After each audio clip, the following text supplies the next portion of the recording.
من فوق لیسانس روباتیک هستم. من یه بخشی از حروف الفبای فارسی رو میگم، شما بقیه‌اش رو بگو. ت س ج جیم چه ه خ دال زال هیم بقیه‌اش رو نمیدونم. A B C D E F G H I J K L M A B C D E F G I J K L M N شمرده بگو. T شمرده بگو دیگه، اون وسطای لایی میکشی. A B C D E F G H I J K L M N O P Q R S T U V W X Y Z. فارسی چرا بلد نیستی؟ به خاطر اینکه پشت سر هم شعر نیست. یعنی شعری یادتون نداره؟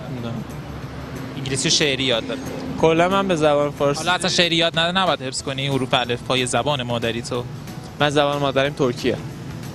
جدی میگی؟ بله فارسی زبان دوممه. کجا به دنیا اومدی؟ من زنجان. خب پس زبان رسمی کشورت فارسیه. زبان رسمی کشورم فارسیه. باید حفظ باشی. نه لزوما. حفظ نباید باشی؟ نه چرا باید حفظ باشه؟ مثلا پس فردا به بچت اومد ازت سوال کرد بابا جون من امروز مدرسه یاد نگرفتم حروف الفبا رو، شما بهم یاد بده. نگاه میکنم از گوگل کتابی گوگل میکنمش و میگم.